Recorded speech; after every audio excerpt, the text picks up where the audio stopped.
Host leader Zarkul's scab looked back at his storm vermin. They filled this tunnel chamber, and the smell of their musk was sweet. His heart swelled with something akin to pride. These were big, burly Skaven, and their black fur was sleek and well-groomed. It matched their fine lacquered black armour and their rune-encrusted helms of black iron. They were elite, well-fed, well-turned out, and disciplined, as far above the lowly clan rats and slaves as he was above them. He commanded 24 of the finest warriors his clan could field. In the coming war, this would be swelled to 200 or more. He did not need the full force for this mission. This was simple. The elimination of some pink flesh man-things. Easy. Grey Seer Thanquol had made it plain it would be so. Even though he didn't like Skrek'Ual's replacement, he agreed. He doubted he would even need 4 claws of stern vermin to deal with some lowly man-thing warriors. Behind him, Thanquol gave a discreet little bark of impatience. The rat ogre which accompanied the sorcerer rumbled angrily. A little shimmer of fear passed through Zarkual when he contemplated the giant hybrid's formidable muscles and claws. He would not want to face that in battle.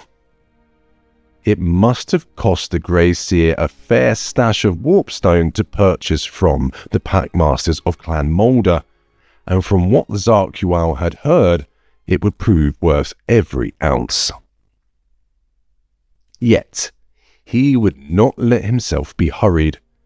There were certain proprieties to be observed. He must keep face in front of his troops. He allowed none of his anxiety to show in his bearing, and he controlled the urge to squirt the musk of fear. He twitched his nose authoritatively, and then lashed his tail to get their attention. 24 pairs of alert pink eyes turned to look at him. "We go to the big stink below the man city," he told them. "We go to kill 5 man-things who guard the tunnels. They are enemies of our clan lord, and have killed dead a clan brother, yes. Vengeance and man blood will be ours. Fight well, and more breeders and more warp tokens will be yours. Fight badly, and I will chew your guts with my own fangs." "We hear, host leader," they squeaked thunderously. "Glory to the clan. Vengeance for our clan brother." "Yes, yes, blood vengeance for our clan brother," Zarkual smiled, revealing row upon row of sharp, serrated teeth. In Skaven, it was a gesture of menace, and his followers fell silent. He was pleased by the fear he had imposed on them. Yes, he wanted vengeance for Skrek'Ual. They had belonged to the same birthing, had fought their way to the top of the clan together. They had connived and killed and assassinated their way to power. He understood his brother's ambitions, and insofar as he trusted anybody, had trusted Skrek'Ual. He wanted the blood of his killers. It would in some way make up for the inconvenience of having to find another ally in the great game of clan politics. Perhaps Thanquol might do. If the Grey Seer didn't attempt to slip a saw knife into his back first, well, only the future would tell. He covered his teeth once more, and the storm vermin relaxed. He was looking forward to visiting the Undercity once more. He liked slinking through the vast, stinking maze that reminded him of Skaven blight. It made a change from this hideously barren outpost of the underway he had been forced to occupy since Warlord Scab dispatched him here. He was glad the stupid man-thing had enough sense to contact them about this problem. The guards were potentially a threat to the Great Plan. Nothing must menace their pawn before they took over the city. He wasn't sure what the Great Plan was, but that didn't matter. He was a simple, ambitious soldier. It was not his place to philosophize on the ways the 13 Lords of Decay chose to order the universe. It was his task simply to kill the enemies of Clan Scab, and that was what he intended to do. Felix was worried. It wasn't just the number of rats he had seen, it was the way they followed him that was worrying. He told himself not to be stupid. The rats weren't following him. They were just there, like they always were in the sewers.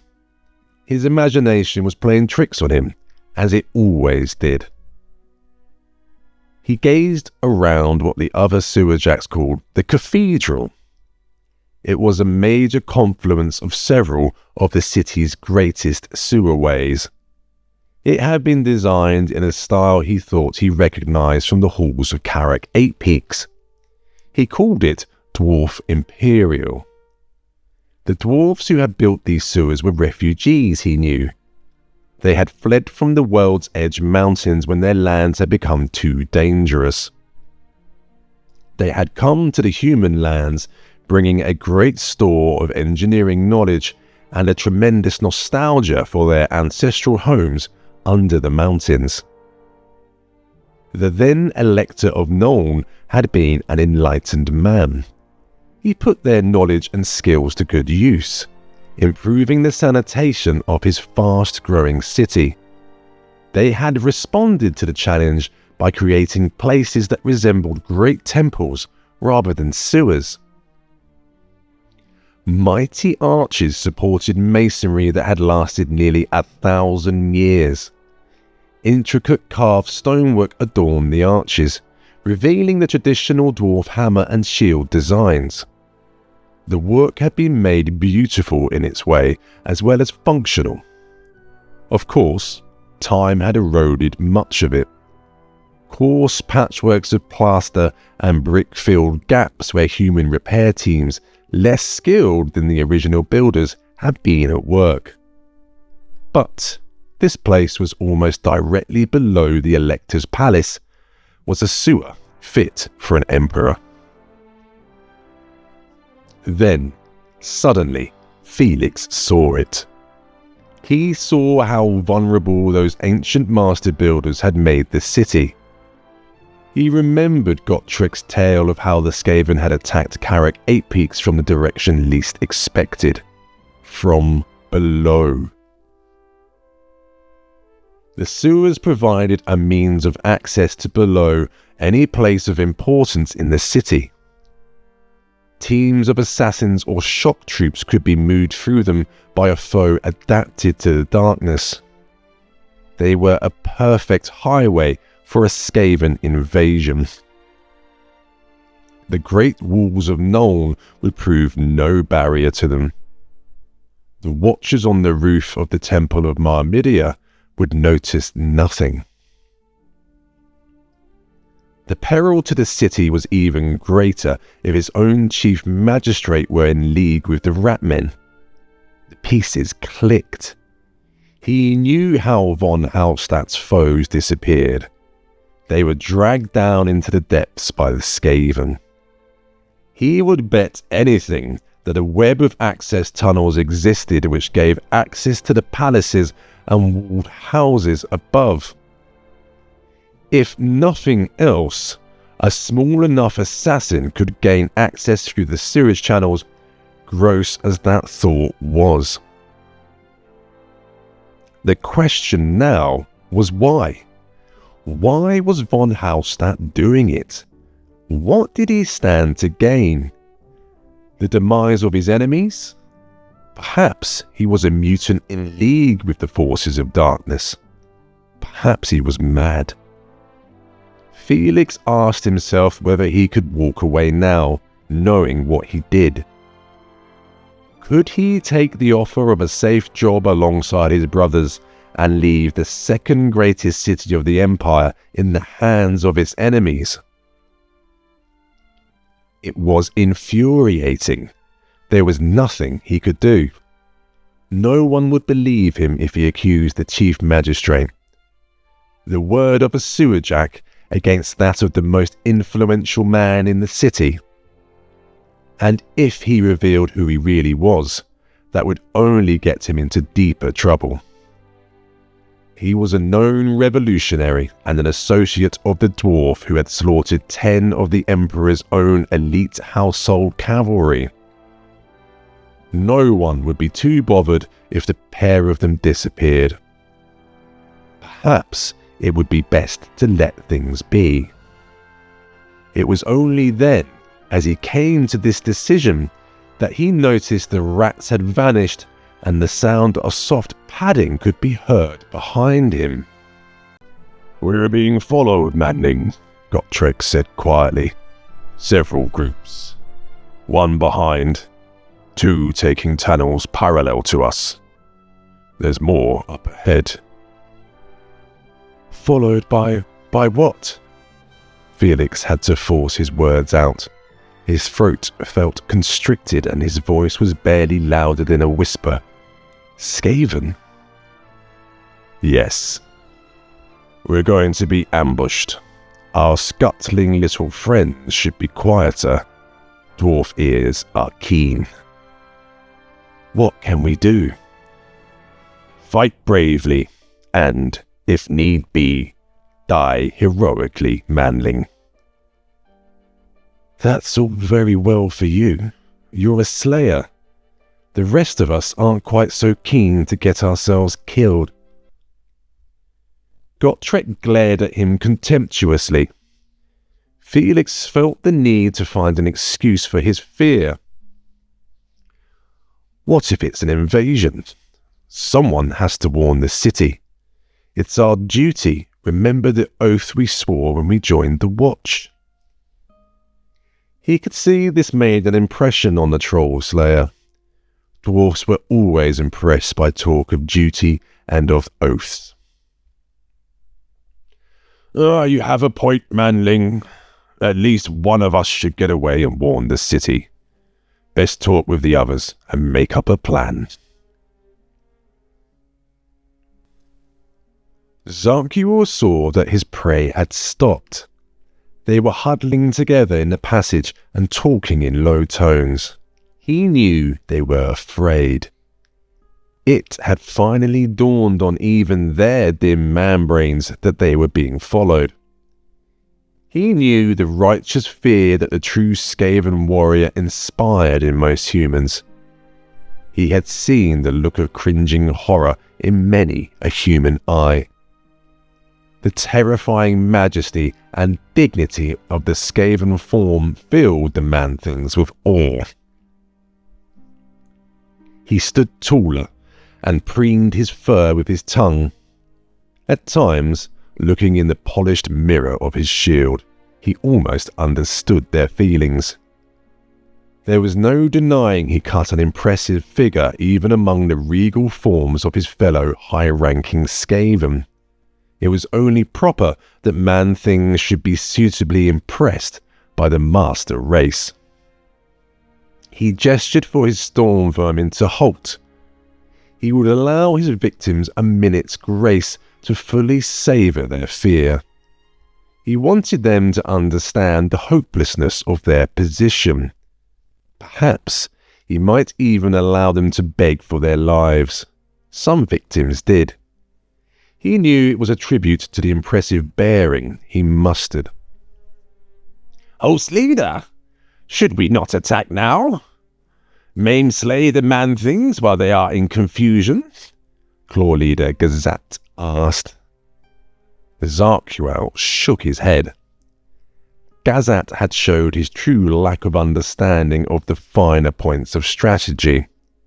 He thought it better to simply attack rather than wait for the correct moment when their foes were paralyzed with fear. The host leader twitched his tail indulgently. No, no, let them know fear. When they spray musk and know hopelessness, then we shall charge. Zarkual could see that Gazat was dubious. Well, let him be. Soon he would see the superiority of his leader's tactical knowledge for himself. Host leader, they come back to our pass. Doubtless they flee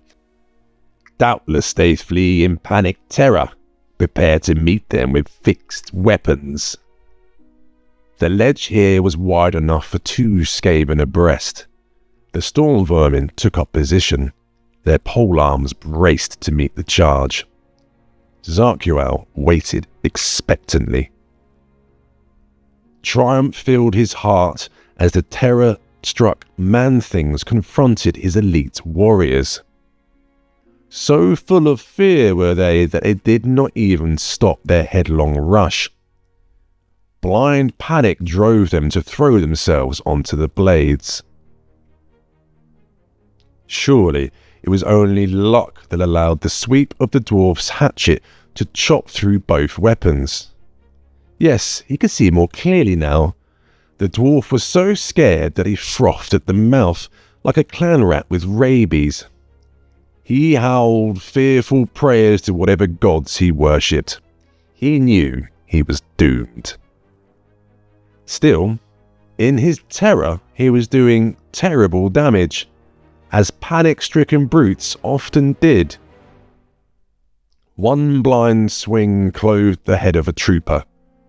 The frantic thrashing of his axe knocked 2 trusty storm vermin into the channel of the sewer. If Zarkual had not known better, he would have sworn that the Skaven had leapt into the filth to avoid the blade. Surely not. A tall, blonde, tufted man-thing had joined the dwarf. He fought with a certain precision. A thrust from his short sword took another Skaven in the throat. No, this wasn't happening. 4 of his best warriors had gone down, and the man-things had not even taken a casualty. The furthest ones had been lucky. He was filled with pride as more brave stone vermin leapt into the fray. Now he felt certain that victory would be his. The man-things just didn't know it. They kept coming.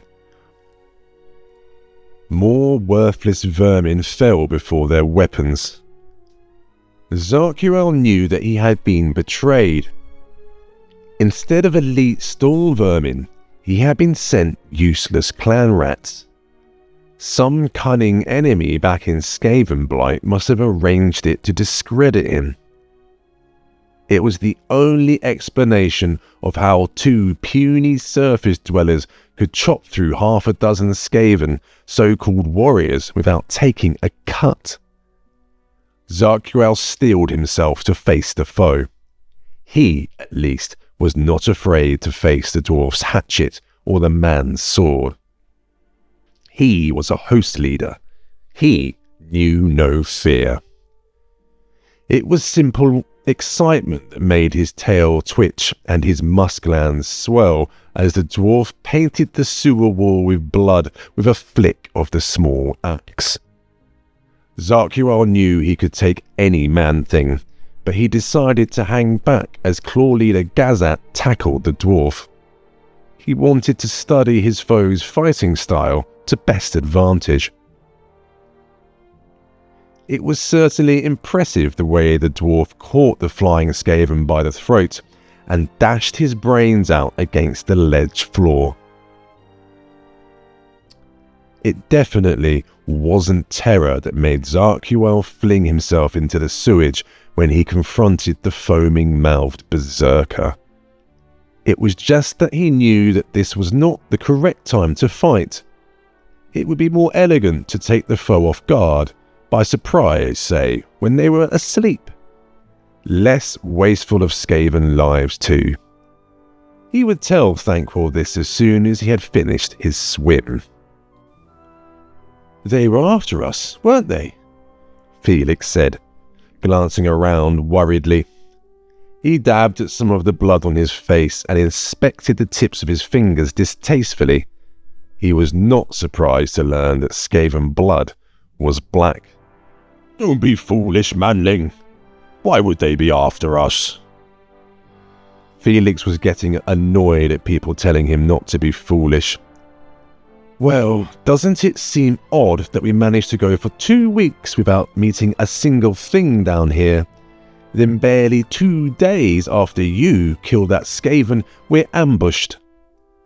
Come to think of it, it's only 1 day after I saw von Hallstatt at the Golden Hammer. Perhaps he recognized me." Gotrek flicked his hatchet forward. Black blood speckled the ledge where the droplets fell. "Manling, he couldn't recognize you. For a start, you were dressed differently, and you were behind the lantern that Gunt shone on him. All he could make out would be your outline. That's if he saw anything at all. Most likely he was too busy running." It slowly sank in what Gotrek had said, or rather what he hadn't said. He hadn't questioned the fact that Felix had seen von Hallstatt at the Golden Hammer. The other sewer jacks came back from inspecting the bodies. "Good work, you two," said Hef. "You can certainly fight." "Might have left us some, though. I thought there was some coming up behind us, but they seemed to stop when you two got stuck in. Probably scared them away. Well, let's take a body and show it to the watch captain. Maybe they'll believe us this time." "Righto, young Felix. You're going to carry it?"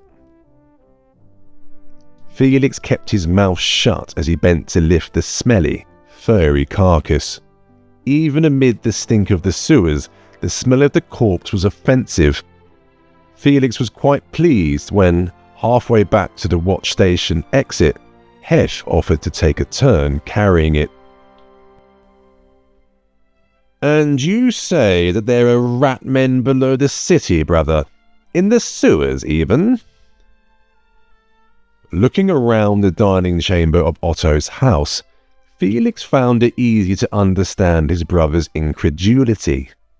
Everything here seemed solid and safe and unthreatening. The expensive brocade curtains shut out the night just as effectively as the high walls enclosing the garden shut out the city. The solid teak furniture spoke of wealth based on a firm foundation of prosperity. The silver cutlery, different for each course, reflected an ordered world where everything had its place. Here, in his brother's stone-walled house, it was hard to recall details of the nightmare battle he had fought that morning. Oh yes. As he said it, he saw again the snarling feral rat face of the Skaven he had killed. He remembered the bubbles of bloody froth blowing from its lips. He felt its stinking weight press against his body as it fell. He forced the memory back and concentrated on the goblet of fine Paravonian wine his brother had placed before him. It seems almost impossible to believe, even though you do hear rumours. Rumours, Otto? The merchant looked around. He got up and walked around the chamber, making sure each of the doors was securely closed. His Bretonnian wife, Annabella, had retired to her chambers, leaving the two men to talk business in private. Otto returned to his seat. His face was flushed from the wine. Candlelight flickered off little beads of sweat on his face.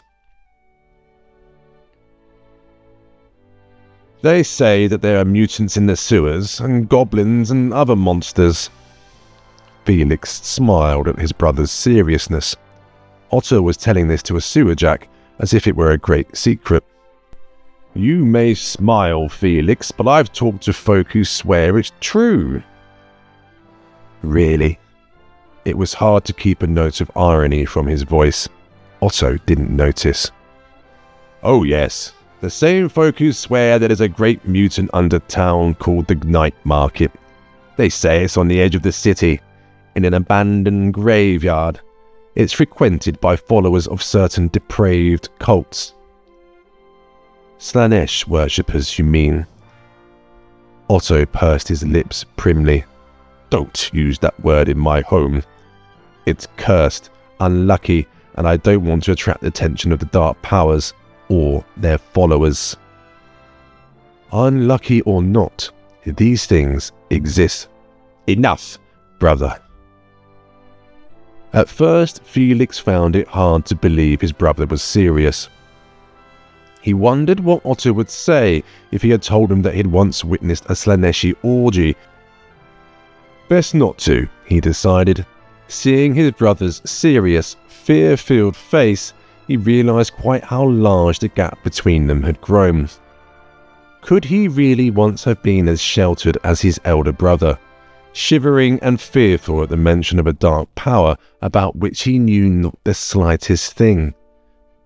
He had to admit that it was perhaps possible. He began to understand how the cultists got away with it. There was a veil of secrecy drawn over the whole subject in polite society. It wasn't mentioned or discussed. People preferred to believe, or pretend to believe, that such things as Chaos Cult couldn't exist. If they were mentioned, they didn't want to talk about them. Everyone abhorred mutants and talked about them widely. That was fine. It was easy to pick on visible targets. They provided a focus on which to vent deep-seated unease.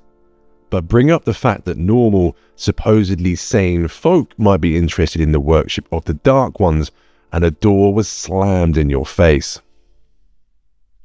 The playwright, Detlef Sierk, had been right when he wrote, "Ours is a land chained by silence. Ours is a time when the truth goes unspoken." People just didn't want to know. Why? Felix did not understand. Did they honestly think that pretending a problem did not exist would make it go away? The watch captain today had looked at the body and could not deny its existence, even though he had obviously wanted to. He was forced to report the matter to a higher authority. A sudden chill ran through Felix when he recalled who had come to collect the corpse for examination. They were men from the office of Chief Magistrate von Hallstatt. Felix wondered if the body of the dead Skaven would ever be seen again. "Tell me more about von Hallstatt," Felix asked. "Where does he live?" Otto seemed glad to change the subject. His father was a minor noble, killed in one of the peasant uprisings in the early 70s. He studied for the Sigmarite priesthood, but was never ordained. There were hints of a scandal, something to do with spying on the nunnery. He is efficient. He's said to keep files on everyone, and his enemies disappear mysteriously. Felix fell silent. A pattern had emerged. He believed he understood what had happened. It would take a little checking, though. He would make a start early tomorrow. "You say he lives nearby?" 2 streets away, near the palace, on Emanuelplatz. Well, well. Felix leant back in his chair and yawned expansively. "Well, brother, it's late and I really must go. I have work tomorrow." "Very well." Otto rang the small bell that sat beside his plate. "I'll have Franz bring your cloak.